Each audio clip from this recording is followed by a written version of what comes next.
High student, আজকের আমরা যে বিষয়টা আলোচনা করব সেটা হলো অর্গানিক কেমিস্ট্রির একটি বেসিক জায়গা, সেটা হলো নিউক্লিওফিলিক সাবস্টিটিউশন রিয়াকশন। এই নিউক্লিওফিলিক সাবস্টিটিউশন রিয়াকশন অর্থাৎ নিউক্লিওফিলিক প্রতিস্থাপন যে বিক্রিয়া, সেই বিক্রিয়া অর্গানিক কেমিস্ট্রির বিভিন্ন জায়গায় বিভিন্ন ক্ষেত্রে আমাদের কাজে লাগবে। সুতরাং আমাদের এই বিক্রিয়ার বেসিক যে জায়গাগুলো সেগুলো আমাদের বুঝতে হবে।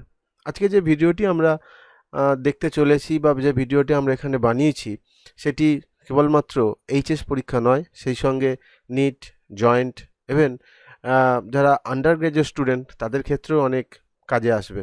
সুতরাং সবাই প্রথম থেকে শেষ পর্যন্ত ভিডিওটি দেখতে থাকো এবং সেই সঙ্গে তোমরা পেন খাতা নিয়ে ভিডিওটি দেখবে। আগে প্রত্যেকবারই এটা বলে থাকি যাতে করে তোমরা এই জিনিসগুলো খাতায় লিখে নিতে পারো, যাতে তোমাদের সেটা একটা নোট আকারে থেকে যায়। তো চলো শুরু করা যাক nucleophilic substitution reaction. Welcome to the channel live is chemistry by D ঢেকি। যদি ভিডিওটি ভালো লেগে থাকে তাহলে অবশ্যই লাইক, শেয়ার এবং সাবস্ক্রাইব করতে তোমরা ভুলবে না। শুধু এই ইউটিউব প্ল্যাটফর্মে নয়, আমাদের আরও দুটি প্ল্যাটফর্ম রয়েছে। আমাদেরকে ফেসবুকে একটি গ্রুপ রয়েছে, সেই গ্রুপটির নাম লাইভ ইজ কেমিস্ট্রি। সেখানে বিভিন্ন কোশ্চেন অ্যান্সার ডিসকাশন হয়। এছাড়াও যদি কোনো সমস্যা থাকে বা আরও কিছু বিষয়ে জানার প্রয়োজন থাকে তাহলে হোয়াটসঅ্যাপ নম্বর এখানে দেওয়া রইল। তাহলে আমরা শুরু করছি আজকের অর্গানিক কেমিস্ট্রির এটি গুরুত্বপূর্ণ অংশ, nucleophilic substitution reaction. Nucleophilic substitution reaction পড়তে যাওয়ার আগে বা শুরু করার আগে আমাদের কয়েকটা জিনিস অবশ্যই জেনে নিতে হবে। নিউক্লিওফিলিক সাবস্টিটিউশন রিয়াকশান সেটা শুরু করতে গেলে বা এই ধরনের বিক্রিয়াগুলো যে জিনিসটার উপর নির্ভর করে সেগুলো হলো নিউক্লিওফাইল, ক্ষারকত্ব, দ্রাবক বা সলভেন্ট এবং স্ট্রাকচার অফ সাবস্ট্রেট, যেটাকে আমরা লিখেছি বিক্রিয়কের গঠন, এবং এখানে বিক্রিয়ক, বিক্রিয়াত পদার্থের স্টিরিওকেমিস্ট্রি এবং আলটিমেটলি লিভিং গ্রুপ। এই কয়েকটি জিনিস আমরা যদি ডিটেলসে না জানি তাহলে নিউক্লিওফিলিক সাবস্টিটিউশন রিয়াকশানটা ঠিকমতো জানা হবে বলে আমার মনে হয় না। সুতরাং এই জিনিসগুলোকে আগে আমাদের জেনে নিতে হবে। এগুলোকে বলা যায় নিউক্লিওফিলিক সাবস্টিটিউশন রিয়াকশানের এবিসিডি, যাই যে এবিসিডিগুলো শেখার ফলেই আমরা ওয়ার্ড তার থেকে সেন্টেন্স কিন্তু লিখতে পারবো। সুতরাং আমাদের এই জিনিসগুলো অবশ্যই গুরুত্ব সহকারে জানতে হবে। তো আজকে আমরা যেটুকু জানবো সেটা দ্রাবক এবং নিউক্লিওফাইল এবং লিভিং গ্রুপ, এই তিনটি জিনিসের উপরে আমরা আজকে আলোচনাটা করব। আমাদের সুবিধার্থে প্রথমে আমরা দ্রাবক সম্পর্কে আলোচনাটা শুরু করব, তারপর নিউক্লিওফাইল এবং সবশেষে লিভিং গ্রুপ দিয়ে আজকেরকার মতো যে ক্লাসে আলোচনা সেটা আজকে শেষ হবে। পরবর্তী পার্টে আমরা এই নিউক্লিওফিলিক সাবস্টিটিউশন রিয়াকশানের যে সমস্ত বিভিন্ন বিক্রিয়াগুলো রয়েছে তাদের ক্রিয়া কৌশল বা মেকানিজম ডিটেলসে আমরা আলোচনা করব। দ্রাবক যে কোনো নিউক্লিওফিলিক সাবস্টিটিউশন রিয়াকশানের ক্ষেত্রে কিন্তু একটি গুরুত্বপূর্ণ রোল প্লে করে। তো সেই দ্রাবককে আমরা বেসিক্যালি দুটো ক্যাটাগরিতে ভাগ করি, একটা হলো পোলার দ্রাবক আর একটা হলো নন পোলার দ্রাবক। এখন পোলার, নন পোলার যে দ্রাবক সেই সম্পর্কে স্বচ্ছ ধারণা আনতে গেলে আমাদের দরকার ডাইইলেকট্রিক কনস্ট্যান্ট। যে কোনো দ্রাবকের ডাইইলেকট্রিক কনস্ট্যান্টের ভ্যালুর উপর নির্ভর করে সেটি পোলার না নন পোলার সেটা আমরা হিসাব করতে পারি। যেমন জল, যার ডাইইলেকট্রিক কনস্ট্যান্টের ভ্যালু অনেক বেশি, এর ডাইইলেকট্রিক কনস্ট্যান্টের যে ভ্যালু তার ভ্যালু প্রায় 80-র কাছাকাছি হয়। সুতরাং এই ধরনের যাদের ডাইইলেকট্রিক কনস্ট্যান্টের ভ্যালুটা অনেক বেশি হবে তারা হবে পোলার, আর যাদের এই ডাইইলেকট্রিক কনস্ট্যান্টের ভ্যালুটা কম হবে তারা হবে নন পোলার। কিন্তু সহজভাবে যদি আমাদের মনে রাখতে হয় বা বুঝতে হয় তাহলে আমরা দ্বিমেরু ভ্রামকের কথা শুনেছি, দ্বিমেরু ভ্রামক সম্পর্কে জানি। তাহলে যে সমস্ত দ্রাবকের ক্ষেত্রে দ্বিমেরু ভ্রামকের মান খুব খুব কম বা শূন্য হবে তাদেরকে আমরা বলবো নন পোলার, আর যে সমস্ত দ্রাবকের ক্ষেত্রে দ্বিমেরু ভ্রামকের মান তুলনামূলক বেশি হবে তাদেরকে আমরা বলবো পোলার। এবার এই পোলার দ্রাবককে আবার দুটো ক্যাটাগরিতে ভাগ করা যায়, একটা হলো প্রোটিক পোলার সলভেন্ট, একটা হলো অ্যাপ্রোটিক পোলার সলভেন্ট। অ্যান্ড প্রোটিক পোলার সলভেন্টটা কি? প্রোটিক পোলার সলভেন্ট মানে হচ্ছে সেই দ্রাবক যে দ্রাবকের ক্ষেত্রে একটি হাইড্রোজেন বন্ধন গঠনে সক্ষম একটি হাইড্রোজেন পরমাণু থাকবে এবং যেটি নিউক্লিওফাইল বা অন্যান্য কোনো জিনিসের সাথে বা অন্যান্য কোনো পরমাণুর সাথে হাইড্রোজেন বন্ধন তৈরি করতে পারবে। এই রকম যে সমস্ত দ্রাবককে আমরা পাবো সেটাকে আমরা বলবো পোলার প্রোটিক দ্রাবক। জিনিসটা কি আমরা একটু বুঝে নিই বা বুঝে নেওয়ার চেষ্টা করি রাদার। দেখো, যদি আমরা এখানে বলছি যে পোলার প্রোটিক দ্রাবক, তো পোলার প্রোটিক দ্রাবকের ক্ষেত্রে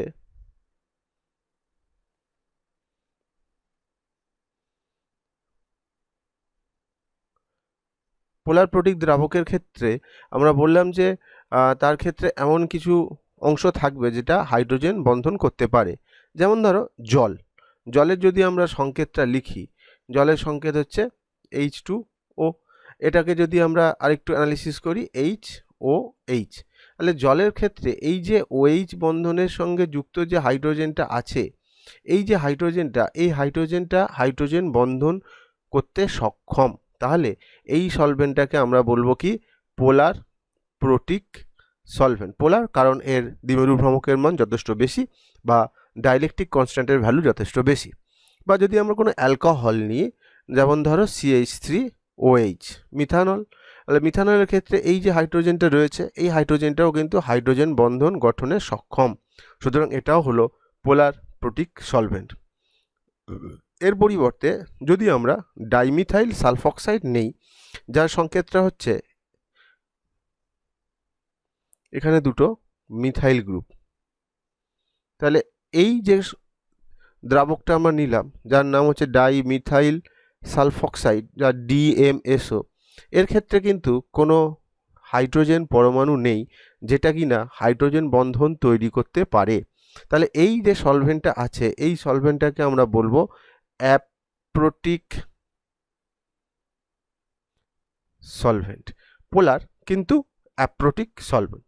সুতরাং আমরা যে সলভেন্টকে ক্যাটাগরাইজ করলাম সেক্ষেত্রে পোলার, নন পোলার, পোলারকে আবার প্রোটিক এবং অ্যাপ্রোটিক। প্রোটিক মানে যারা হাইড্রোজেন বন্ধন তৈরি করতে সক্ষম, আর অ্যাপ্রোটিক মানে যারা হাইড্রোজেন বন্ধন তৈরি করতে সক্ষম নয়।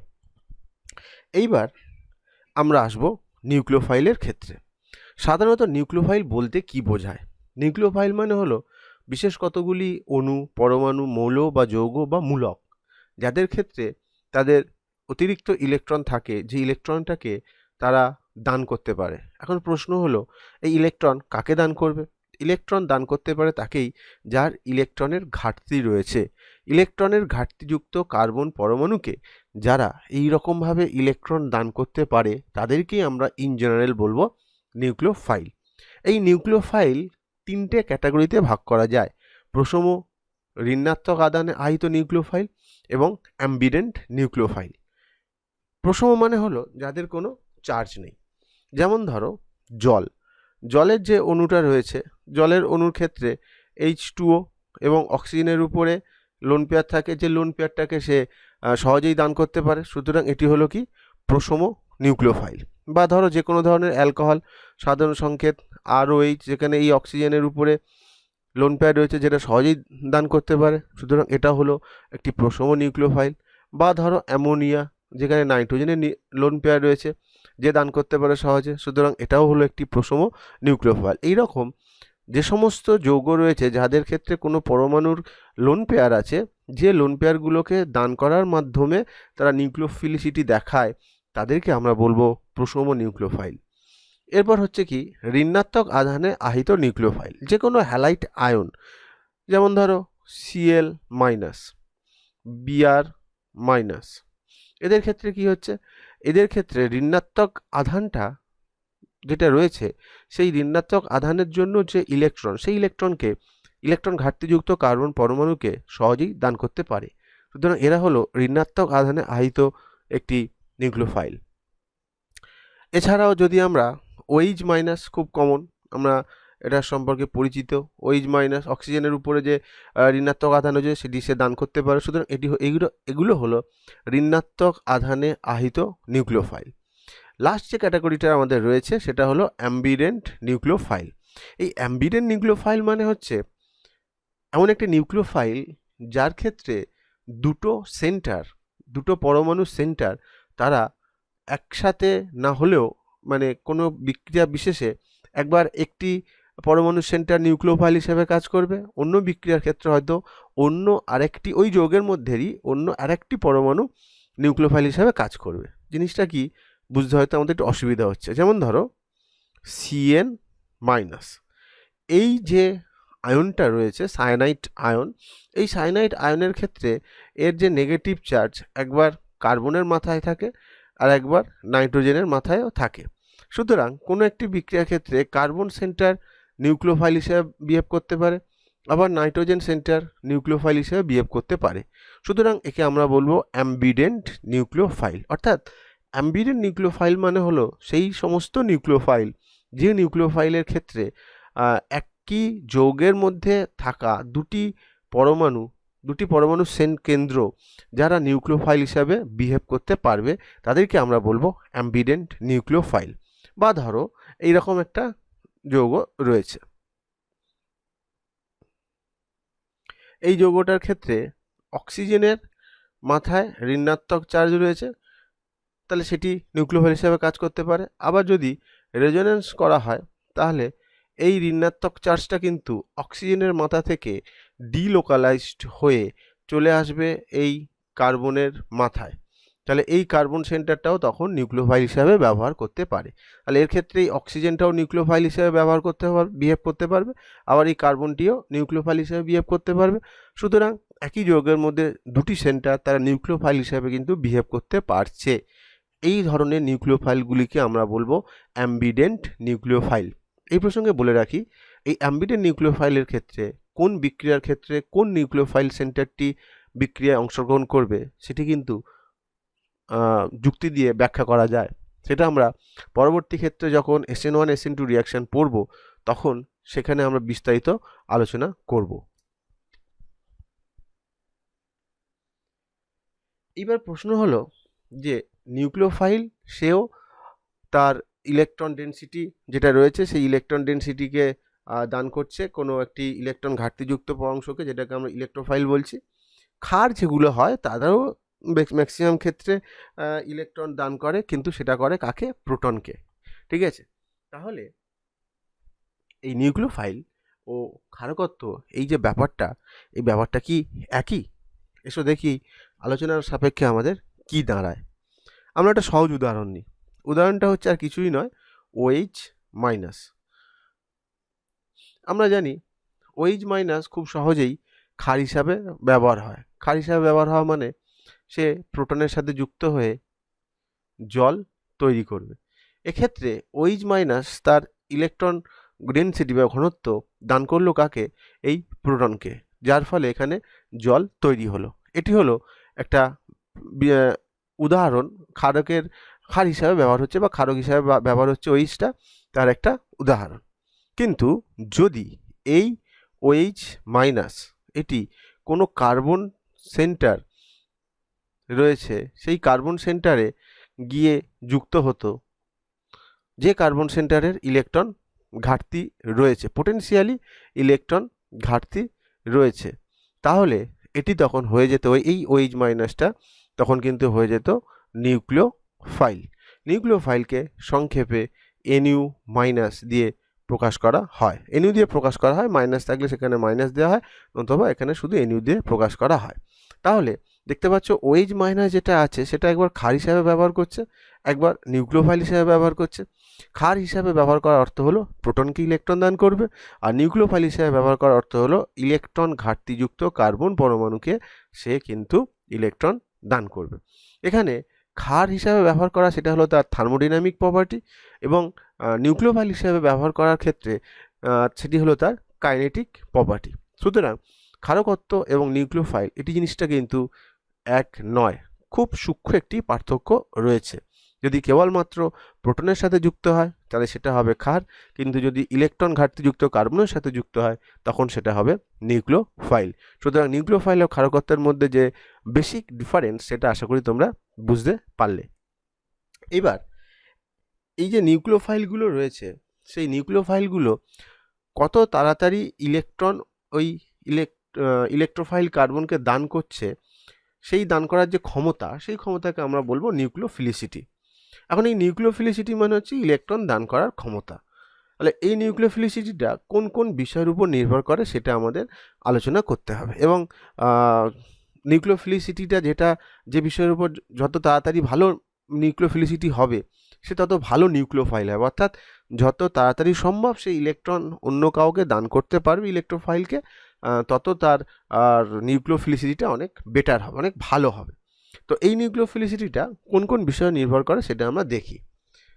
নিউক্লিওফিলিসিটি নর্মালি ডিপেন্ড করে, সেটা হলো ঋণাত্মক চার্জযুক্ত যদি হয় তাহলে সেটি ভালো নিউক্লিওফাইল হয়। ধরো জলের ক্ষেত্রে H2O, যেখানে অক্সিজেনের লোন পেয়ারে থাকার জন্য সেটা হলো নিউক্লিওফাইল। আর OH মাইনাস, যেখানে অক্সিজেনের লোন পেয়ার তো আছেই, তার সঙ্গে অতিরিক্ত ইলেকট্রন ডেনসিটি রয়েছে। তাহলে এরা যে দুজনের মধ্যে কে ভালো বা কে তাড়াতাড়ি ইলেকট্রন ডেনসিটি অন্য কাউকে দিতে পারবে? একজনের ক্ষেত্রে অক্সিজেনে রয়েছে দুটো লোন পেয়ার, আর একজনের ক্ষেত্রে দুটো লোন পেয়ার, তার সঙ্গে রয়েছে এক্সেস ইলেকট্রন ডেনসিটি। তার মানে OH মাইনাসের ক্ষেত্রে অক্সিজেনের উপরে ইলেকট্রনের ভার তুলনামূলক বেশি, ইলেকট্রনের ঘনত্ব তুলনামূলক বেশি। তাহলে এ চাইবে তার ইলেকট্রনের যে ভার বা বোঝা মাথায় করে নিয়ে বয়ে বেড়াচ্ছে তাকে যত তাড়াতাড়ি সম্ভব নামিয়ে দিতে। সেই জন্য জল অপেক্ষা OH মাইনাসের নিউক্লিওফিলিসিটি কিন্তু ভালো হবে। অর্থাৎ ঋণাত্মক চার্জযুক্ত হলে তার নিউক্লিওফিলিসিটি তার যে কনজুগেট অ্যাসিড রয়েছে তার তুলনায় বেটার হয়। দ্বিতীয়ত হচ্ছে সলভেশন এনার্জি যত বেশি হবে নিউক্লিওফিলিসিটি তত কম হবে। এখন এই যে সলভেশন এনার্জি বলে একটা কথা আমরা বলে দিলাম, এই সলভেশন এনার্জিটা কি? সলভেশন এনার্জিটা হচ্ছে বেশিরভাগ ক্ষেত্রে অর্গ্যানিক কেমিস্ট্রির যে রিয়াকশানগুলো হয় সেগুলো অসমসত্ব মাধ্যমে হয়। অর্থাৎ এদের ক্ষেত্রে দশার একটি পার্থক্য থাকে। বিক্রিয়ক, বিক্রিয়াজাত পদার্থ বা রিয়াক্ট্যান্ট বা তার মধ্যে যে রিয়েজেন্ট যেগুলো থাকে তাদের হয়তো দশার পার্থক্য থাকে। তো দশার পার্থক্য থাকার জন্য তাদেরকে একটা কমন ফেজের মধ্যে নিয়ে আসতে হয়। সেটা ম্যাক্সিমাম ক্ষেত্রে হয় লিকুইড বা তার তরল অবস্থা। তো এই তরল অবস্থার মধ্যে যখনই আমাদের ওই নিউক্লিওফাইলটাকে যোগ করা হবে, সেই নিউক্লিওফাইলটা ওই তরল মাধ্যমের মধ্যে সলভেটেড হবে, অর্থাৎ দ্রবীভূত হবে। এই দ্রবীভূত হতে গিয়ে সেখানে একটি শক্তির পার্থক্য দেখা যাবে, যেটাকেই আমরা বলছি সলভেশন এনার্জি। তার মানে সলভেশন এনার্জি মানে আর কিছুই নয়, যে কোনো পদার্থকে যদি আমরা খুব প্রিসাইজলি বলি, এক মোল যে কোনো পদার্থকে কোনো একটি নির্দিষ্ট উষ্ণতায় এবং চাপে তাকে নির্দিষ্ট পরিমাণ দ্রাবকের মধ্যে দ্রবীভূত করতে গেলে যে পরিমাণ শক্তির পার্থক্য হবে সেটাই হবে সলভেশন এনার্জি। সলভেশন এনার্জি যত বেশি হবে তার অর্থ হলো নিউক্লিওফাইলটি ওই দ্রাবকের মধ্যে তত ভালো দ্রবীভূত হচ্ছে না। অর্থাৎ বিক্রিয়ার যে হোমোজিনিয়াস ম্যাটারটা মানে সমসত্ব ব্যাপারটা সেটা কিন্তু ঠিকঠাক হচ্ছে না। তার ফলে কি হবে, তার নিউক্লিওফিলিসিটি কিন্তু তুলনামূলক কমে যাবে। অর্থাৎ সলভেশন এনার্জি বেশি হওয়ার অর্থ হলো সে ভালো দ্রবীভূত হতে পারছে না, ফলে তার নিউক্লিওফিলিসিটি অটোমেটিক্যালি কিন্তু এখানে কমে যাবে। নিউক্লিওফাইলের যে আকার তার উপরে নিউক্লিওফিলিসিটি কিন্তু অনেকটাই নির্ভর করে। কারণ নিউক্লিওফাইল মানে হলো ইলেকট্রোফিলিক যে কার্বন সেন্টারগুলো রয়েছে তার সাথে গিয়ে যুক্ত হওয়া।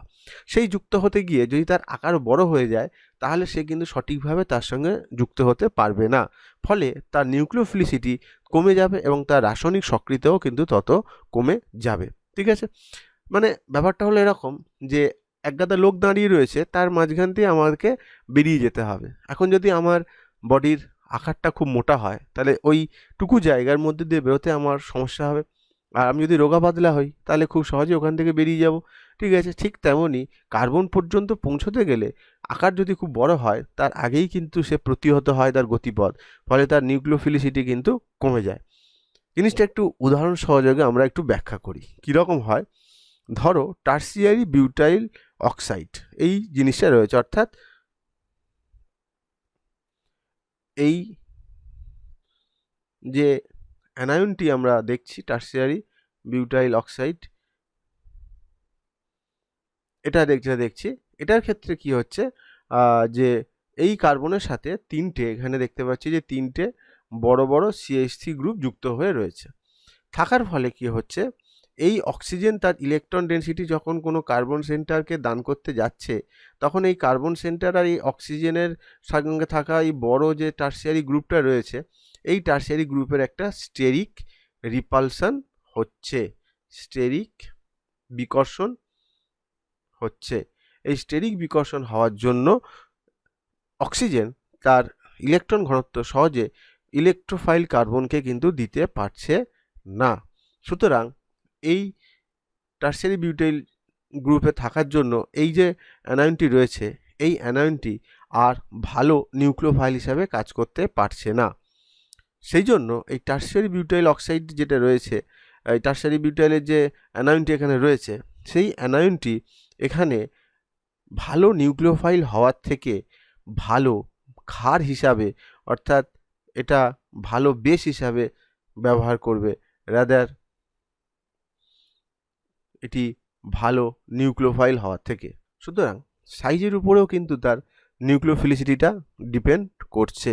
অর্থাৎ দেখা যাচ্ছে যে এই স্টেরিক রিপালশনের জন্য তার নিউক্লিওফিলিসিটি কমে যাচ্ছে এবং সেটি ক্ষার হিসাবে ব্যবহার করছে। কম তড়িৎ-ঋণাত্মক মৌল ভালো নিউক্লিওফাইল হবে, এটা খুবই স্বাভাবিক। তড়িৎ-ঋণাত্মকতা যদি বেশি হয় তাহলে সেই মৌলটা সহজে তার ইলেকট্রনকে ছাড়তে চাইবে না, তার ফলে কি হবে, তার নিউক্লিওফিলিসিটি কমে যাবে। অর্থাৎ যদি আমরা Cl- আর F- দেখি, F- তড়িৎ ঋণাত্মকতা তুলনামূলক বেশি, Cl- তড়িৎ ঋণাত্মকতা তুলনামূলক কম। ফলে Cl তার অতিরিক্ত ইলেকট্রন ঘনত্বকে সহজেই ইলেকট্রোফাইল কার্বন সেন্টারকে দিয়ে দিতে পারবে, কিন্তু ফ্লুরিন সেই তুলনায় বেশি তড়িৎ ঋণাত্মক হওয়ায় এই ইলেকট্রন ডেন্সিটিটাকে সে নিজের কাছে রাখতে পছন্দ করবে। ফলে Cl- is better nucleophile than F-। যদি ঋণাত্মক চার্জ ডিলোকালাইজড হয় তাহলে নিউক্লিওফিলিসিটি কমে যায়। ডিলোকালাইজড মানে ঋণাত্মক আধানটি যে পরমাণুর উপরে থাকার কথা ছিল তার উপর না থেকে যদি রেজোন্যান্স বা হাইপার কনজুগেশন এইগুলোর মাধ্যমে সেটা যদি ছড়িয়ে পড়ে, তাহলে দেখা যাবে যে তার নিউক্লিওফিলিসিটি অনেকটা কমে গেছে।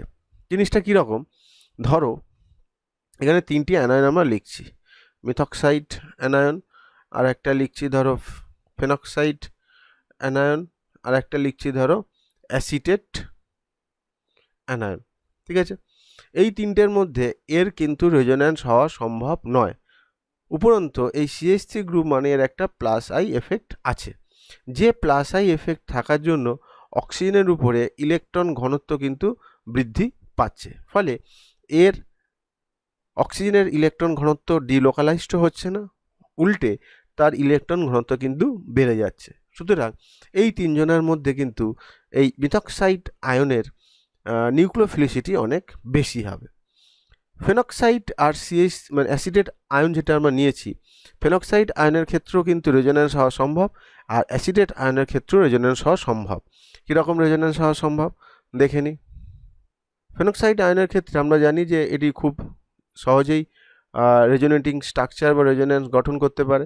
এটা হচ্ছে আমরা একবারেই দেখাই, এটা এখানে এইভাবে সে রেজোন্যান্স গঠন করবে, অর্থাৎ তার যে নেগেটিভ ইলেকট্রন ঘনত্ব রয়েছে বা নেগেটিভ চার্জ রয়েছে, সেই নেগেটিভ চার্জটা অক্সিজেন থেকে ডিলোকালাইজড হয়ে বেনজিন রিংয়ের যে কার্বন পরমাণু রয়েছে তার উপরে চলে গেল, অর্থাৎ এখানে অক্সিজেনের ইলেকট্রন ডেন্সিটি ডিলোকালাইজড হলো, ফলে এর নিউক্লিওফিলিসিটি কিন্তু কমে যাবে। এবারে যদি অ্যাসিডেট আয়নটা দেখি, অ্যাসিডেট আয়নের ক্ষেত্রে এরকম, এর ক্ষেত্রেও কিন্তু রেজোন্যান্স হবে। তো রেজোন্যান্স হয়ে এর ক্ষেত্রে যেটা তৈরি হবে সেটা হলো এটা। তাই দুজনের ক্ষেত্রে কিন্তু নিউক্লিওফিলিসিটি কমবে ডিউ টু রেজোন্যান্স হওয়ার জন্য ডিলোকালাইজড হচ্ছে, তার ফলে তার নিউক্লিওসিটি কমছে। এখন প্রশ্ন হলো যদি তিনটের অর্ডার আমাদের বার করতে হয় কোনটা নিউক্লিওফিলিসিটি ক্রমটা কি হবে, তাহলে দেখো এখানে অ্যাসিডেট আয়নের ক্ষেত্রে যে রেজোন্যান্স গঠনটা তৈরি হচ্ছে, এই রেজোন্যান্স গঠনটা কিন্তু ইকুইভ্যালেন্ট রেজোনেটিং গঠন তৈরি হচ্ছে, মানে দুটোর ক্ষেত্রে কিন্তু একই রকম রেজোনেটিং স্ট্রাকচার তৈরি হচ্ছে, এটাও যা এটাও তাই। তাহলে এই ধরনের রেজোন্যান্সের স্থায়িত্ব অনেক বেশি। কিন্তু ফেনক্সাইড আয়নের ক্ষেত্রে যখন রেজোন্যান্স হচ্ছে তখন বেনজিন রিং এই রেজোন্যান্সে অংশগ্রহণ করছে, ফলে বেনজিন রিংয়ের যে অ্যারোমেটিক ক্যারেক্টার রয়েছে সেই অ্যারোমেটিক ক্যারেক্টারটা এখানে ডিস্ট্রয় হচ্ছে, ধ্বংস হচ্ছে। অ্যারোমেটিক ক্যারেক্টার ধ্বংস হওয়ার জন্য এই রেজোন্যান্সের থেকে ইকুইভ্যালেন্ট রেজোনেটিং যে স্ট্রাকচার তার স্থায়িত্ব অনেক বেশি হচ্ছে। ফলে আমরা ডিলোকালাইজেশনের দিক থেকে যদি দেখি তাহলে ফেনক্সাইড আয়নের ডিলোকালাইজেশন অপেক্ষা অ্যাসিটেট আয়নের ডিলোকালাইজেশনটা অনেক ভালো হবে এবং ফেনক্সাইড আয়নের নিউক্লিওফিলিসিটি অপেক্ষা অ্যাসিটেট আয়নের নিউক্লিওফিলিসিটিটা অনেক কম হবে। সুতরাং আমাদের নিউক্লিওফিলিসিটির অর্ডার হবে CH3O greater than phenoxide ion greater than acetate ion. তাহলে বুঝতে পারলে যে ঋণাত্মক যে চার্জটা আছে সেই ঋণাত্মক চার্জটা ডিলোকালাইজেশনের উপরে কিভাবে নিউক্লিওফিলিসিটিটা নির্ভর করে। পর্যায় সারণীতে পর্যায় বরাবর যদি আমরা বাম দিক থেকে ডান দিকে যাই তাহলে তার নিউক্লিওফিলিসিটি কমে যায়। বাম দিক থেকে ডান দিকে গেলে অটোমেটিক্যালি তড়িৎ-ঋণাত্মকতা বা ইলেকট্রোনেগেটিভিটি বাড়তে থাকে এবং আমরা দেখেছি ইলেকট্রোনেগেটিভিটি বাড়তে থাকলে নিউক্লিওফিলিসিটিটা কমে যায়। যদিও এর ক্ষেত্রে বিশেষ কিছু ব্যতিক্রমও কিন্তু রয়েছে। আবার পর্যায় সারণী যদি শ্রেণী বরাবর উপর থেকে নিচের দিকে যাওয়া যায় তাহলে আকার বৃদ্ধি পাওয়ার জন্য ওই বহিস্থ ইলেকট্রন এবং নিউক্লিয়াসের দূরত্ব বৃদ্ধি পায়। ফলে আমরা জানি কি পর্যায় সারণীর উপর থেকে যত নিচের দিকে যাব আকার কী হবে, ক্রমশ বাড়বে। এবার যত আকার বাড়বে নিউক্লিয়াস থেকে বহিস্থ ইলেকট্রনের দূরত্ব বাড়বে, ফলে ওই ইলেকট্রন এবং নিউক্লিয়াসের আকর্ষণ বল কম হবে। আকর্ষণ বল কম হওয়ার ফলে সহজে সে ইলেকট্রনকে দান করতে পারবে। অর্থাৎ গ্রুপ বরাবর আর যদি আমরা ওপর থেকে নিচের দিকে যাই তাহলে নিউক্লিওফিলিসিটিটা বাড়ে। আবারও বলছি এক্ষেত্রে কিন্তু ব্যতিক্রম বেশ কিছু রয়েছে, তবে ইন জেনারেল আমরা এইভাবে আলোচনা করতে পারি। সলভেন্ট বা দ্রাবক আগেই বলেছিলাম যে নিউক্লিওফিলিক সাবস্টিটিউশন রিয়াকশনের ক্ষেত্রে একটা ভাইটাল রোল প্লে করে। ইভেন নিউক্লিওফাইলের নিউক্লিওফিলিসিটিটা ডিপেন্ড করবে কোন ধরনের সলভেন্টে আমরা রিয়াকশানটাকে করছি। যদি পোলার প্রোটিক দ্রাবক হয়, এর আগেই বলেছি কি কোনটা পোলার কোনটা প্রোটিক, তাহলে সেক্ষেত্রে তার নিউক্লিওফিলিসিটি কমে। এখন প্রশ্ন হলো যে তার নিউক্লিওফিলিসিটি কমে কেন? কারণ প্রোটিক দ্রাবক মানে হাইড্রোজেন বন্ধন সক্ষম। ধরো আমি একটা নিউক্লিওফাইল নিয়েছি X-, যেও হাইড্রোজেন বন্ধনে সক্ষম। পোলার প্রোটিক সলভেন্ট নিয়েছি মানে সাপোজ যেই সলভেন্টই নিই তার ক্ষেত্রে এরকম একটা হাইড্রোজেন থাকবে। এই হাইড্রোজেনটা কি করবে, এই এক্সের সঙ্গে হাইড্রোজেন বন্ধন করবে। হাইড্রোজেন বন্ধন করার ফলে এক্সের যে অতিরিক্ত ইলেকট্রনটা ছিল সেই ইলেকট্রনের কিছুটা হলেও কিন্তু এই হাইড্রোজেন বন্ধনে খরচা হয়েছে। পুরোটা কিন্তু সে আর ইলেকট্রোফিলিক সেন্টারকে ডেলিভার করতে পারবে না, কারণ এই হাইড্রোজেন বন্ধন হওয়ার ফলে তার কিছুটা ইলেকট্রন ব্যবহৃত হয়েছে। ফলে পোলার প্রোটিক দ্রাবক যদি নেওয়া যায় তাহলে তার নিউক্লিওফিলিসিটি কিন্তু কমে যাবে। যদি একটা এক্সপেরিমেন্টাল ফ্যাক্ট আমরা দেখাই, যদি মিথানল এই একটা দ্রাবক নেওয়া হয়, যে দ্রাবকটা হলো আমরা দেখেছি যে এটা হলো পোলার এবং এর ক্ষেত্রে এই হাইড্রোজেনটা রয়েছে, এটা হাইড্রোজেন বন্ধন করতে পারে, সুতরাং এটা হলো পোলার প্রোটিক সলভেন্ট।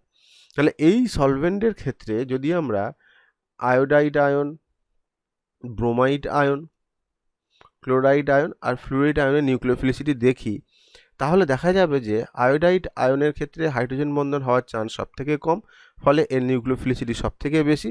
এবার ফ্লুরাইড আয়নের ক্ষেত্রে হাইড্রোজেন বন্ডিং হওয়ার সম্ভাবনা সবথেকে বেশি, ফলে এর নিউক্লিওফিলিসিটি সবথেকে কম। সুতরাং নিউক্লিওফিলিসিটির অর্ডারটা হবে I- greater than Br- greater than Cl- greater than F-। এটা কেবলমাত্র পোলার প্রোটিক সলভেন্ট হওয়ার জন্যই কিন্তু এটা সম্ভব হলো। অর্থাৎ পোলার প্রোটিক সলভেন্ট হওয়ার ফলে যারা হাইড্রোজেন বন্ধন করতে পারবে তাদের নিউক্লিওফিলিসিটি তুলনামূলক কমে যাবে। যদি এমন কোনো দ্রাবক নেওয়া হয় যে দ্রাবকগুলো ওখানকার অ্যানায়নের সঙ্গে যুক্ত যে ক্যাটায়নগুলো রয়েছে সেই ক্যাটায়নগুলোকে ফ্রি করে দিতে পারে, মুক্ত করে দিতে পারে, অ্যানায়নগুলোকে মুক্ত করে দিতে পারে। কীভাবে? ক্যাটায়নগুলোকে ভালোভাবে দ্রবীভূত করে। আমরা যখনই কোনো অ্যানায়ন নিই নিউক্লিওফাইল হিসাবে, ধরো NaCl, তাহলে এখান থেকে পাওয়া যাবে Na plus plus Cl minus, যে Cl মাইনাসটা নিউক্লিওফাইল হিসাবে কাজ করবে। বা ধরো যদি NaOH নিই তাহলে এখান থেকে উৎপন্ন হচ্ছে Na plus plus OH minus, যে OH মাইনাসটা নিউক্লিওফাইল হিসাবে কাজ করবে। কিন্তু উভয় ক্ষেত্রেই দেখা যাচ্ছে যে কিছু কিছু করে ক্যাটায়ন এখানে রয়ে গেছে। যদি এই ক্যাটায়নগুলোকে আমরা দ্রাবকের মধ্যে ভালোভাবে দ্রবীভূত করে দিতে পারি তাহলে এর সঙ্গে থাকা যে অ্যানায়নগুলো রয়েছে সেগুলো টোটালি ফ্রি হয়ে যাবে। তাহলে ক্যাটায়নগুলোকে ভালোভাবে দ্রবীভূত করলে, অ্যানায়নগুলোকে মুক্ত করে দিলে তারা কিন্তু আর ক্যাটায়নের সাথে অ্যাট্রাকটিভ যে ফোর্স, আকর্ষণ যে বল, সেই বলে আবদ্ধ থাকবে না। ফলে তাদের নিউক্লিওফিলিসিটিটা কিন্তু তুলনামূলকভাবে বেড়ে যাবে। এবং এই কাজগুলো করার জন্য বিশেষ কতগুলো দ্রাবক ব্যবহার করা হয়, যেগুলো বেসিক্যালি হলো পোলার অ্যাপ্রোটিক দ্রাবক। যেমন ব্যবহার করা হয় DMF, ডাইমিথাইল NN ডাইমিথাইল ফর্মামাইড, যার সংকেত যদি আমরা দেখি সেটা হচ্ছে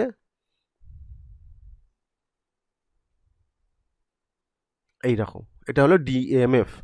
বা ধরো DMSO মানে ডাইমিথাইল সালফক্সাইড, যেটা আমরা পোলার অ্যাপ্রোটিক সলভেন্ট আলোচনা করার সময় সেখানে আলোচনা একবার করেছিলাম, সেটার সংকেত হচ্ছে এই রকম। বা ধরো এখানে রয়েছে আর একটি হেক্সামিথাইল ফসফরিক ট্রাইঅ্যামিড, হেক্সামিথাইল ফসফরিক ট্রাইঅ্যামিড, যার সংকেতটা দেখতে হচ্ছে এই রকম, হেক্সা, এইটা হলো সংকেত, হেক্সামিথাইল ফসফরিক ট্রাইঅ্যামাইড। যাই হোক, এই যে যৌগগুলো রয়েছে, এই যৌগগুলোর ক্ষেত্রে যেগুলো আছে সেগুলো হলো সবই পোলার অ্যাপ্রোটিক সলভেন্ট। যে পোলার অ্যাপ্রোটিক সলভেন্টগুলো ওই ক্যাটায়নগুলোকে ভালোভাবে নাকি দ্রবীভূত করতে পারে। তো এই যে আমরা সলভেন্টগুলো দেখলাম, এই সলভেন্টগুলোর ক্ষেত্রে একটা কিন্তু কমন ফ্যাক্টর রয়েছে। ভেবে বলো তো, এই যে তিনটে সলভেন্ট DMF, DMSO বা হেক্সামিথাইল ফসফরিক ট্রাইঅ্যামিড দেখলাম, এদের ক্ষেত্রে কমন ফ্যাক্টরটা কী? এদের ক্ষেত্রে প্রত্যেকের ক্ষেত্রেই দেখো কমন ফ্যাক্টর হচ্ছে এই ডবল বন্ড ও এর উপস্থিতি। এটার ক্ষেত্রেও রয়েছে, এটার ক্ষেত্রে রয়েছে এবং এটার ক্ষেত্রেও রয়েছে। এই সবগুলোর ক্ষেত্রে কিন্তু একটি ডবল বন্ড ও রয়েছে, যেই ডবল বন্ড ওটা এই ধরনের যে স্ট্রং ক্যাটায়নগুলো হয়, যেমন ধরো lithium plus, sodium plus, potassium plus, এই যে স্ট্রং ক্যাটায়নগুলো হয়, সেই স্ট্রং ক্যাটায়নগুলোর সঙ্গে এগুলো কোঅর্ডিনেট করতে পারে এবং যার ফলে তারা এই দ্রাবকে স্ট্রংলি সলভেটেড হয়। কীরমভাবে হয় দেখা যাক। সেটা হলো ধরো আমরা DMSO নিয়েছি এবং সেই DMSOর মধ্যে NaCl-কে অ্যাড করে দিয়েছি। তাহলে এখানে যে NaCl থেকে প্রাপ্ত Na+, সেই Na+টা DMSOর মধ্যে যে অক্সিজেনটা রয়েছে, সেই অক্সিজেনের সঙ্গে এই রকমভাবে কোঅর্ডিনেশন করবে এবং এই কোঅর্ডিনেশন করার জন্য এই DMSOর মধ্যে সোডিয়াম আয়ন যেটা থাকবে, সেই সোডিয়াম আয়নটা খুব ভালোভাবে দ্রবীভূত হতে পারবে। ফলে এর সঙ্গে থাকা যে ক্লোরাইড অ্যানায়নটা রয়েছে, সেই ক্লোরাইড অ্যানায়নটা মুক্ত হয়ে যেতে পারবে, যার সাথে এই ক্যাটায়নের আর কোনো আকর্ষণ বল থাকবে না। ফলে এই DMSO মাধ্যমের ক্ষেত্রে Cl- এর নিউক্লিওফিলিসিটি অনেক বেশি হবে। এইভাবে ক্যাটায়নগুলোকে যদি আমরা পোলার অ্যাপ্রোটিক সলভেন্ট, বিশেষ করে যে সমস্ত সলভেন্টের ক্ষেত্রে ডবল বন্ড ও রয়েছে, যেখানে ওই ধরনের ক্যাটায়নগুলো কোঅর্ডিনেট করে ভালো দ্রবীভূত হতে পারে, তাদের ক্ষেত্রে এরা সহজেই দ্রবীভূত হয়ে অ্যানায়নগুলোকে মুক্ত করে দিয়ে সহজেই নিউক্লিওফিলিসিটি বাড়িয়ে দেবে। আবার ধরো যদি আমরা টারশারি বিউটাইল অ্যামোনিয়াম হ্যালাইড, এই ধরনের একটা যৌগ, অর্থাৎ বিউটাইল গ্রুপ রয়েছে 4টি এবং এর সঙ্গে হ্যালাইড আয়ন রয়েছে, এর সাথে যদি আমরা LiX, এর থেকে প্রাপ্ত যে X- এবং LiX থেকে প্রাপ্ত যে X-, এই দুজনের হ্যালাইড আয়নের যদি আমরা নিউক্লিওফিলিসিটি তুলনা করি, তাহলে কি হবে? তাহলে আমরা জানি নাইট্রোজেনের যোজ্যতা হচ্ছে 3, তবে স্পেশাল কেসে সে তার 4টে যোজ্যতাও দেখাতে পারে। তাহলে সেই হিসাবে এখানে নাইট্রোজেন বা টারশারি বিউটাইল অ্যামোনিয়াম হ্যালাইডের ক্ষেত্রে যে নাইট্রোজেনটা রয়েছে, সেই নাইট্রোজেনের 4টি যোজ্যতা বিউটাইল গ্রুপ দিয়ে কিন্তু পূরণ হয়ে গেছে। বিউটাইল গ্রুপ দিয়ে পূরণ হয়ে যাওয়ার পর তার জন্য নাইট্রোজেনের উপরে একটা পজিটিভ চার্জ এসছে। ফলে এর সাথে এই হ্যালাইড আয়নের আকর্ষণ বল কিন্তু তুলনামূলক কম। ফলে এই হ্যালাইড আয়নটা কিন্তু কম্পারেটিভলি অনেকটা বেশি ফ্রি অবস্থায় রয়েছে। কিন্তু LiX-এর ক্ষেত্রে সেখানে Li প্লাস এবং X মাইনাস তৈরি হবে, যে Li প্লাসের সাথে এই X মাইনাসের কিন্তু একটা স্ট্রং আকর্ষণ বল থাকবে, সেটা কিন্তু তুলনামূলক ফ্রি হতে পারবে না। ফলে এই যে বিউটাইল অ্যামোনিয়াম হ্যালাইড থেকে প্রাপ্ত যে হ্যালাইড আয়নটা, তার নিউক্লিওফিলিসিটি, এই হ্যালাইটের যে নিউক্লিওফিলিসিটি অনেক বেশি হবে, কিন্তু LiX-এর থেকে যে হ্যালাইড আয়নটা, তার নিউক্লিওফিলিসিটি তুলনামূলক কম হবে। এরপর ক্রাউন ইথার যদি উপস্থিত থাকে তাহলে তার নিউক্লিওফিলিসিটি তুলনামূলক বেড়ে যায়। এখন প্রশ্ন হচ্ছে যে এই ক্রাউন ইথার এই জিনিসটা কি? এটার নাম তো এর আগে আমরা শুনিনি, হঠাৎ করে ক্রাউন ইথার জিনিসটা কি? ক্রাউন ইথার মানে হলো কিছু সাইক্লিক কম্পাউন্ড, মানে চক্রীয় যৌগ, যে যৌগগুলোতে কিছু অক্সিজেন অ্যাটমস রয়েছে রেগুলার প্যাটার্নে, মানে কিছুটা অক্সিজেন পরমাণুগুলো নির্দিষ্ট ইন্টারভ্যালে নির্দিষ্ট একটি প্যাটার্নে একটি সাইক্লিক কম্পাউন্ড তৈরি করেছে, একাধিক অক্সিজেন পরমাণু, এবং তার ফলে যে যৌগটা তৈরি হয়েছে সেটাকে আমরা ক্রাউন ইথার বলছি। ক্রাউন ইথার যেটা রয়েছে, সেই ক্রাউন ইথার একটা উদাহরণ দিলে বুঝতে পারবে। ধরো 4টি অক্সিজেন পরমাণু রয়েছে এবং এই 4টে অক্সিজেন পরমাণু একে অপরের থেকে CH2 গ্রুপ দ্বারা বিচ্ছিন্ন অবস্থায় রয়েছে। তাহলে এর ফলে যে সাইক্লিক কম্পাউন্ডটা তৈরি হলো, এটার নামই হলো ক্রাউন ইথার, এবং এর নাম হলো 12। করতে গেল 12টা, 4টে অক্সিজেন আর কটা কার্বন, 2 4 6 8টা কার্বন, টোটাল 12টা পরমাণু, 12 ক্রাউন, কটা অক্সিজেন 4, তাহলে এর নাম হলো 12 ক্রাউন 4। যদি একই রকমভাবে 6টা অক্সিজেন পরমাণু থাকতো, 6টা অক্সিজেন পরমাণু আছে, যে অক্সিজেন পরমাণুগুলো ওই একই রকম CH2 দ্বারা একে অপরের থেকে দূরবর্তী অঞ্চলে অবস্থান করছে, মানে ইন্টারভালটা একই প্যাটার্নে রয়েছে। তাহলে এর ক্ষেত্রে টোটাল নাম্বার অফ যদি অ্যাটম আমরা করি, 6টা অক্সিজেন আর এখানে রয়েছে আরও 12টা কার্বন, তার সব মিলিয়ে হচ্ছে 18। তাহলে 18 ক্রাউন, 6টা অক্সিজেন থাকার জন্য 6। যদি এখানে 5টা থাকতো, যদি এখানে 5টা অক্সিজেন পরমাণু থাকতো,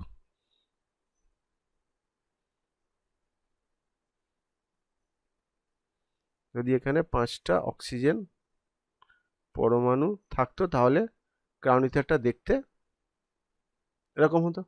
তাহলে এর ক্ষেত্রে এর নাম হতো 15 ক্রাউন 5। ঠিক আছে, তাহলে এই যে ক্রাউন ইথার সাইক্লিক কম্পাউন্ডগুলো তৈরি হলো, প্রত্যেকটা সাইক্লিক কম্পাউন্ডের মাঝখানে দেখো একটি ক্যাভিটি বা ফাঁকা জায়গা আছে প্রত্যেকটা। ক্রাউন 12 ক্রাউন 4 তার ক্ষেত্রেও রয়েছে, 18 ক্রাউন 6 তার ক্ষেত্রেও রয়েছে, 15 ক্রাউন 5 তার ক্ষেত্রেও কিন্তু এরকম ক্যাভিটি রয়েছে।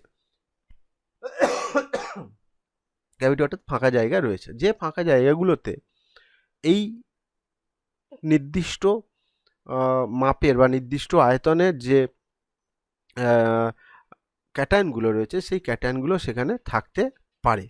যেমন আমরা 12 ক্রাউন 4-এর ক্ষেত্রে তার যে ক্যাভিটির পরিমাণ, তার যে ক্যাভিটির জায়গাটা রয়েছে, সেখানে Li প্লাস সেটা কিন্তু স্থান দখল করে থাকতে পারে।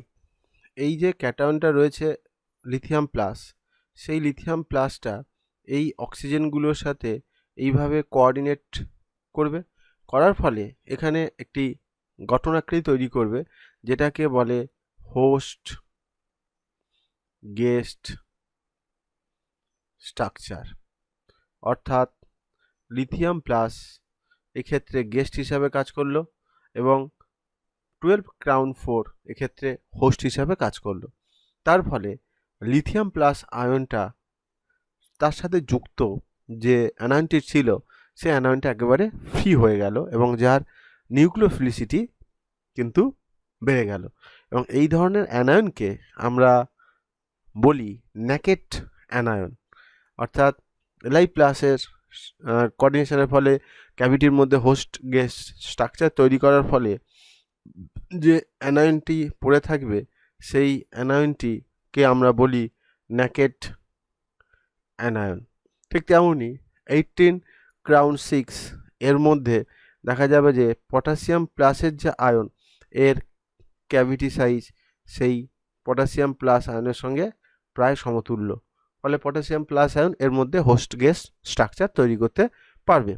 আর ক্রাউন 15 ক্রাউন 5 এর মধ্যে বেসিক্যালি Hg+2 বা Sr+2 এদের আকারের সঙ্গে এদের সাইজের সাথে এর ক্যাভিটি সাইজটা কম্পারেবল, ফলে এর মধ্যে এটা হোস্ট গ্যাস স্ট্রাকচার তৈরি করতে পারবে এবং যার ফলে এর সঙ্গে থাকা অ্যানায়নগুলো ফ্রি হয়ে যাবে এবং তাদের নিউক্লিওফিলিসিটি অনেক বাড়বে। নেক্সট হলো আলফা এফেক্ট। আলফা এফেক্টটা হচ্ছে কি, ধরো যদি আমার OOH- এবং আমার H2O2 বা OH- বা এই দুটো নিউক্লিওফিলিসিটি কার বেশি কার কম জাজ করতে বলেছে।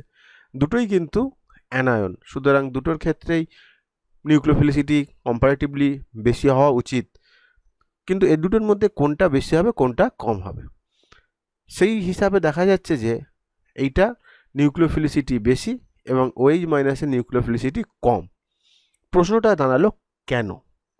কারণটাই হলো আলফা এফেক্ট। কি সেটা? যদি কোনো নেগেটিভ চার্জ যুক্ত আয়নের পাশে এমন কোনো অ্যাটম থাকে যার লোন পেয়ার রয়েছে, তাহলে এই নেগেটিভ চার্জ এবং এই লোন পেয়ার এই দুজনের মধ্যে বিকর্ষণ হবে এবং এই বিকর্ষণের ফলে দেখা যাবে যে এদের যে হোমো অর্থাৎ হাইয়েস্ট অকুপাইড মলিকুলার অরবিটাল তার এনার্জিটা বেশি হচ্ছে। কারণ হচ্ছে একটাই, এই লোন পেয়ারের সাথে অ্যাডজাসেন্ট ঠিক তার পাশে নেগেটিভ চার্জের ঋণাত্মক চার্জের যে ইলেকট্রন রয়েছে তার বিকর্ষণ, তার ফলে এদের যে হোমো সেই হোমোর এনার্জি বেশি হয়ে যাচ্ছে এবং হোমোর এনার্জি বেশি হয়ে যাওয়ার জন্য সে খুব সহজেই ইলেকট্রোফিলিক যে কার্বন তাকে সহজেই দান করতে পারছে। এই ঘটনাটাকেই বলা হয় আলফা এফেক্ট। তাহলে এই আলফা এফেক্টের জন্য হাইড্রোপারক্সাইড যে আয়ন, এটা হচ্ছে হাইড্রোপারক্সাইড আয়ন আর এটি হলো সিম্পল হাইড্রক্সাইড আয়ন। তাহলে এই আলফা এফেক্টের জন্য হাইড্রোপারক্সাইড আয়নের নিউক্লিওফিলিসিটি হাইড্রক্সাইড আয়নের নিউক্লিওফিলিসিটি অপেক্ষা বেশি হবে। ঠিক একই কারণে আমাদের NH2NH- এর নিউক্লিওফিলিসিটিটা NH2- অপেক্ষা বেশি, কারণ এই নাইট্রোজেনের পাশে থাকা এই নাইট্রোজেনের লোন পেয়ারের বিকর্ষণের জন্য তার যে Homo highest occupied molecular orbital তার এনার্জি বেশি হয়ে যাচ্ছে, এটাকে আমরা বলছি আলফা এফেক্ট। এই আলফা এফেক্টের জন্য এর নিউক্লিওফিলিসিটি NH2- অপেক্ষা অনেক বেশি হবে। এরপর আমাদের যেটা জানতে হবে সেটা হলো লিভিং গ্রুপ, যেটা কিন্তু একটা ইম্পর্টেন্ট পার্ট। অর্থাৎ একটি নিউক্লিওফিলিক সাবস্টিটিউশন রিয়াকশানের ক্ষেত্রে যে গ্রুপটা নিউক্লিওফাইল যুক্ত হওয়ার পর নির্গত হয় সেটাকেই আমরা বলি লিভিং গ্রুপ। এই লিভিং গ্রুপ ভালো না খারাপ তার উপর নির্ভর করে কিন্তু কোন ধরনের রিয়াকশান পাথওয়ে চুজ করবে সেটা কিন্তু নির্ভর করে। সুতরাং লিভিং গ্রুপও কিন্তু একটা ইম্পর্টেন্ট ফ্যাক্টর। সেটা হলো যদি বেশি পোলারাইজেবল গ্রুপ হয় তাহলে লিভিং গ্রুপটা ভালো হয়, অর্থাৎ যাদের ক্ষেত্রে আকার তুলনামূলক বড় হবে তার ফলে তার পোলারাইজেশন করাটা খুব স্বাভাবিক হবে, কারণ আকার বড় হলে নিউক্লিয়াস এবং বহিস্থ ইলেকট্রনের আকর্ষণ বল কমে যায়, ফলে তাদেরকে সহজেই পোলারাইজেশন করা যায় এবং তারা হবে বেটার লিভিং গ্রুপ। যেমন I- এর আকারটা অনেক বড় আয়োডিনের, ফলে এর পোলারাইজেশন পাওয়ারটা অনেক বেশি, ফলে এটি হলো কিন্তু একটি বেটার বা ভালো লিভিং গ্রুপ। সাধারণত কম ক্ষারক যদি গ্রুপ হয় তাহলে ভালো লিভিং গ্রুপ হয়। এখন লিভিং গ্রুপ প্রশম হয়েও নির্গত হতে পারে যদি আগে থেকে ক্যাটায়ন হিসাবে সেই যৌগের মধ্যে থাকে, যেমন ধরো ডায়োজোনিয়াম সল্টের ক্ষেত্রে N2+ হয়ে থাকে বা NR3+ হয়ে থাকে, যেগুলো নির্গত হওয়ার পর নাইট্রোজেন বা NR3 এই ধরনের যৌগ হিসাবে নির্গত হয়, যেগুলো প্রশম। আবার ম্যাক্সিমাম ক্ষেত্রে লিভিং গ্রুপটা যেটা নির্গত হয় সেটা কিন্তু নেগেটিভ আয়ন বা অ্যানায়ন হিসাবে নির্গত হয়। অ্যানায়ন হিসাবে নির্গত হওয়ার পর যদি স্টেরিক মানে রেজোন্যান্স বা হাইপার কনজুগেশনের মাধ্যমে তারা স্থায়িত্ব লাভ করে, তাহলে সেই লিভিং গ্রুপটা কিন্তু অনেকটা বেটার হবে। যেমন ধরো ফেনক্সাইড আয়ন আর মিথক্সাইড আয়ন, এই দুটোর মধ্যে যদি আমরা কম্পেয়ার করি, লিভিং গ্রুপ তারা লিভ করেছে ফেনক্সাইড আয়ন হিসাবে, আর একটা লিভিং গ্রুপ লিভ করেছে মিথক্সাইড আয়ন হিসাবে।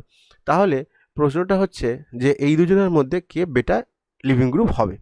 যেহেতু ফেনক্সাইড আয়নের ক্ষেত্রে আফটার লিভ করার পরে যে অ্যানায়নটি উৎপন্ন হয়েছে সেই অ্যানায়নের কিন্তু রেজোন্যান্স দেখা যাবে। এই রেজোন্যান্স দেখতে পাওয়ার জন্য সেই রেজোন্যান্সের ফলে ফেনক্সাইড আয়নটি, যেটি ফেনক্সাইড আয়ন হিসাবেই সেই আগের যৌগ থেকে বিক্রিয়ক থেকে লিভ করেছে বা বেরিয়ে গেছে, তাহলে তার স্থায়িত্ব অনেক বেশি। তাহলে phenoxide ion is better leaving group than methoxide ion. সেই হিসাবে বিশেষ কিছু লিভিং গ্রুপ রয়েছে যেগুলোকে আমরা বিভিন্ন ক্ষেত্রে ব্যবহার করি। যেমন ধরো আছে OTS-, এর স্ট্রাকচারটা হচ্ছে এরকম খানিকটা, যেখানে সালফারের এই ডবল বন্ডগুলোর সাথে O- রেজোন্যান্স অংশগ্রহণ করে অনেক বেশি স্থায়িত্ব পায়, সেই জন্য এগুলো হচ্ছে বেটার লিভিং গ্রুপ হয়। ট্রিপলেট, যেটা অন্য আরও একটা বেটার লিভিং গ্রুপ, সেটা স্ট্রাকচারটা হচ্ছে এরকম।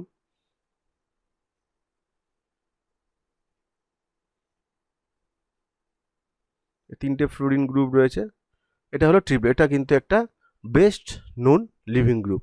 তার মানে লিভিং গ্রুপ সম্পর্কেও কিন্তু আমরা জানলাম যে যে গ্রুপটা নিউক্লিওফাইল অ্যাড হওয়ার পর বেরিয়ে যায় সেটি হলো লিভিং গ্রুপ, এবং এই গ্রুপটি বেরিয়ে যেতে পারে দুরকমভাবে। যদি আগে থেকে ক্যাটায়ন হিসাবে থাকে তাহলে নিউট্রাল হয়ে বেরোবে, বেশিরভাগ ক্ষেত্রে নির্গত হয় অ্যানায়ন হিসাবে, এবং নির্গত হওয়ার পর তারা কিভাবে স্থায়িত্ব লাভ করে, কোনটা বেটার লিভিং গ্রুপ হয়, কোনটা তুলনামূলক খারাপ লিভিং গ্রুপ হয়, ব্যাড লিভিং গ্রুপ হয়, সেই সম্পর্কে আমরা জানলাম। কারণ লিভিং গ্রুপের লিভ করার ক্যাপাবিলিটির উপর ডিপেন্ড করে রিয়াকশান মেকানিজম কিন্তু চেঞ্জ হবে, সেটা আমরা পরের আলোচনাতে দেখব। যখন SN1 SN2 পড়ব তখন দেখব যে লিভিং গ্রুপের ক্যাপাবিলিটির উপরেই কিন্তু নির্ভর করছে কোন রিয়াকশানটা SN1 কোনটা SN2 হবে, সেইটা চুজ করতে আমাদের সাহায্য করবে। সুতরাং আজকে আলোচনা থেকে আমরা সলভেন্ট নিউক্লিওফাইলের ডিটেলস আলোচনা করলাম, সেই সঙ্গে লিভিং গ্রুপ সম্পর্কে আমাদের ধারণা পরিষ্কার হলো। এর পরের ক্লাসে আমরা নিউক্লিওফিলিক সাবস্টিটিউশন রিয়াকশানের যে ক্যাটাগরিগুলো রয়েছে SN1 SN2 সেগুলো সম্পর্কে আরও ডিটেলসে আলোচনা করব।